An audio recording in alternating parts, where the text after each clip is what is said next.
한간에서 한간 서체로 쓴 거예요. 넉넉할 관자, 용맹하단 용자, 맹자, 상체. 이걸 부활자자도 쓰고 고를자자도 써요. 두 가지 쓰는데 그 넉넉하고 그러니까 너그럽고 용맹한 것이 서로 균제 고르가 있어야 된다는 얘기. 또 부활자자는 서로 도와준다는 뜻이 되고 이거는 누구나 지도자가 되려면 이걸 갖춰야죠. 그죠? 너그럽고 용맹한 걸 한꺼번에 갖춰야 되는 거죠.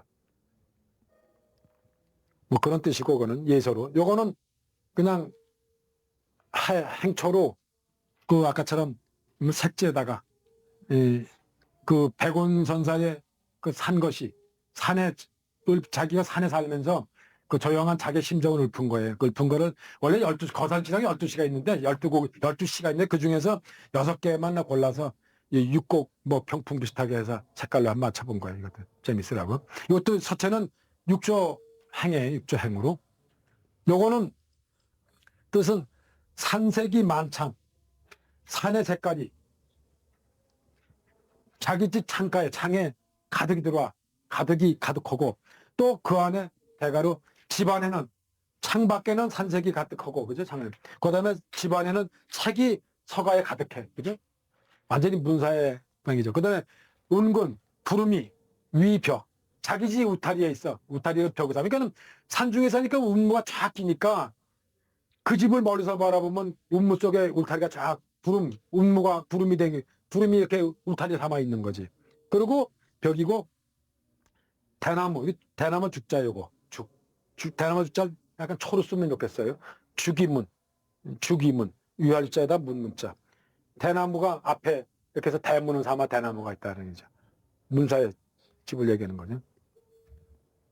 요거는 그 다음에 이제 뭐냐면 한나라 때 아까 얘기했듯이 시크로드에서 엄청난 그 자료가 쏟아져 나오는데 한목간하고 한간하고 그 다음에 그 실크로드는 특히 도낭석굴인데 도낭석굴은 스님들이 수도했던 장소가 있었기 때문에 스님 수도하면서 썼던 사경, 그러니까 불경을 이렇게 베끼면서 그거 가지고 이제 수련 과정을 사경을 베끼면서 외우는 걸 하는데 그때 남아있는 사경이 육조 시대부터 남북조 시대부터 당나라까지 엄청난 자료가 있습니다. 수만 점이 동굴에 써 있어요. 근데 그 동굴이라는 게 그 1900년대 발견됐는데 이거는 그 실크로드가 이슬람교도한테 침범당하고 외세 침범을 당하면서 스님들이 자기들의 있던 자료들을 그 석굴에다 넣고 문을 막아서 아주 완전 폐쇄시켜 버렸어요.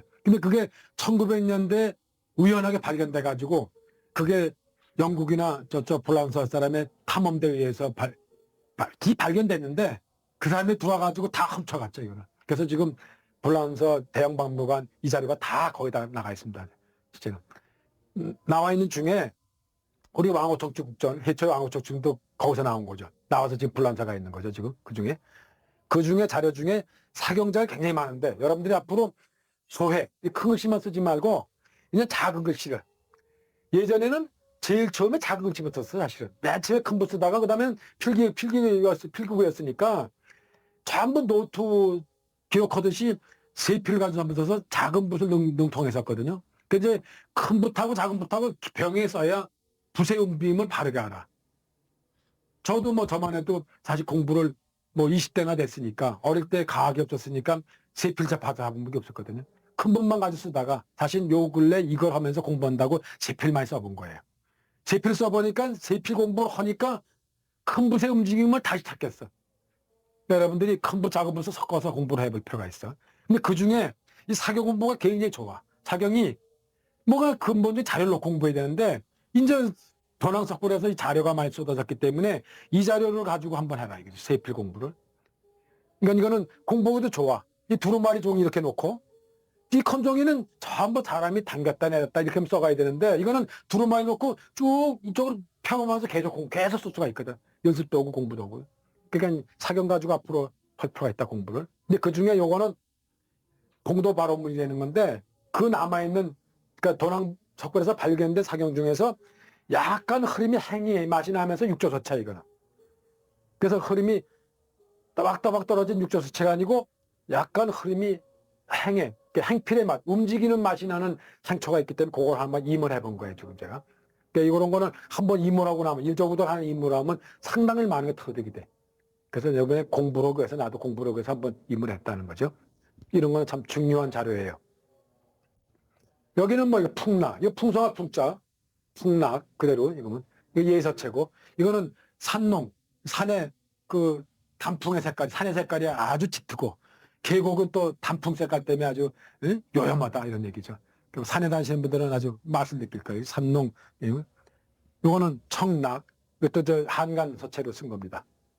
요게 진짜 저 한간이에요. 그 다음에 아까 얘기했듯이 한간 그랬는데, 이게 뭐냐면 목간, 당신 종이가 만들어지기 전이니까 기록 문서가 뭘 했냐면 황양목이나 이렇게 되는 황양목 가지고 판재를 얇게 만들어 가지고 그걸 책처럼 묶었어요. 이렇게 길게 책처럼 묶어가지고 거기다가 기록 문서를 썼습니다. 이거 아주 약간 어떤 건 엮기도 하고, 이렇게 엮기도 하고 중간에. 근데 그 중에 남아있는 한나라 그 목간 중에서 남아있는 자료 중에서 그 서체가 조금 다른 것만 골라서 세 가지를 임을 해본 겁니다. 지금 그 중에서. 근데 그거를 뭐 지금 남아있는 건 전부 다 먹으로 써야 되는 거죠. 현재 남아있는 건 먹으로 썼지만 나무 쪽에다 먹을 쓴 거예요. 나무 쪽에다가. 그 나무 쪽을 이렇게 세 줄을 쓴 거죠. 그대로 거형태 거뒀다는 겁니다. 세 줄, 두 줄을 썼던 거를 그걸 그대로 썼고, 이거는 한쪽씩 길게 써놓은 거를 그대로 쓴 거예요. 10쪽을. 이게 뭐 수십 쪽이 있는데 그 중에서 10쪽만 내가 골라 써본 거예요. 그래서 서체가 이거는 좀 자유분방하죠. 그죠? 딱딱하지 않고 뭐 어떤 건 길고 어떤 건 뻗치고 뭐 이렇게 써서, 요거는 여러분들이 예서를 석각만 봤는데 이제는 직접 모피를 볼 수 있는 자료가 한간입니다. 이게 귀중한 자료고, 이거는 요 근래 1900년대 근래 발견된 자료고 상당한 자료가 많습니다. 이거. 그러니까 앞으로 이걸 가지고 여러분들이 공부할 게 많아요. 이걸. 그 다음에 이제 대표적인 게 요 서체인데, 이게 지금 아까 얘기했듯이 남북조 서체 중에서 그 서체 중에서 아주 대표적인 게 아까 치면은 장면용비, 육조 서체 중에 제일 중에 장면용비, 여러분들 공부해야 될 게. 그 다음에 이제 찬보자비, 찬용암비, 그리고 이제 중화순고령비예요. 이 네 가지가 거의 대표적입니다. 육조 서체 중에서. 근데 그 중에 약간 예서의 맛이 있으면서 육조 서체인데, 서체 모양이 아주 이쁩니다. 아주 더더욱 이뻐요. 서체가 이런 파액 같은 거 나가는 거 보면 이게 예서의 맛이 그대로 있죠. 예서의 맛이 있는데, 이건 해서에 가까워지는 예서입니다. 이거 해서에 가까운 예서입니다. 이거는. 그러니까 이것도 한번 여러분들이 공부를 꼭 해둬야 되는 자체. 근데 이것이 아마 자료가 요새 근래 나와 있는 게 별로 없을 거예요. 한번 자료 가지고 한번 공부해 보는 거. 요건 전으로 쓴 거죠. 전으로 썼는데, 식법은 약간 예법을 따랐어요. 전인데도. 모옥 청산하에. 이건 띠모자. 초초면에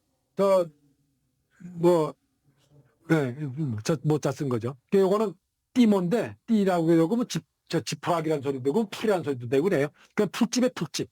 옥자에 옥자. 옥자가 요렇게 해서 여기다 지자 쓴 건데, 그 위에 거 하나만 써서도 가능합니다. 지금. 띠집이 어디 있냐면 푸른 산 밑에 있어. 그죠? 푸른 산 밑에 초가루 인 집이 하나 있고, 그 집에 이제 문사가 사는 거죠. 또 시라는 건 쌀이, 시자 쌀이. 뭐 우리 시골집 다 쌀인문이 있었잖아요. 옛날에 이렇게 쌀이. 쌀인문 밖에는 한 구석에는 아주 맑은 시냇물이 또 한 구석에 흐르고 있다. 이게 그런 전경을 읊은 거죠. 누구는 다 이렇게 다 살고 싶은 마음들이 다 있는데 이런 복잡한 세멘트 속에서 살고 있는 거지. 요거는 천양, 냉려, 금리청, 산광, 활, 사. 이거 사자, 가뜩 사자. 사. 인변에다가 써있자 쓴 자, 써있자 이거는. 인변에 써있자 쓴 자. 산광, 활, 사, 화중간. 천양, 이거 샘천자예요. 샘물 소리가 그 차게 느끼는 점이 뭐냐면 아주, 이건 차다는 느낌보다도 아주 맑다는 뜻이나 같아요. 이 냉자는. 천양이 아주 맑은데 뭐가 같으냐면 집안에서 선비가 검은 골 트는데 그 검은 골 소리의 뒤에 냇가에 흐르는 물소리하고 같이 들리는 거죠. 이거는. 그죠? 그 다음에 산광, 활. 산의 빛이 이렇게 비치는데 그거는 어디냐면 집안에 걸려있는 아름다운 그림하고 뭐 같이 어울려 비친다는 뜻도 되고 그림이 보듯이 아름답다는 뜻도 되고 그러네. 근데 이게 경치가 아름다우면 그림 같다고 그러죠. 그림같이 아름답다는데 그런 뜻을 얘기하는 거예요.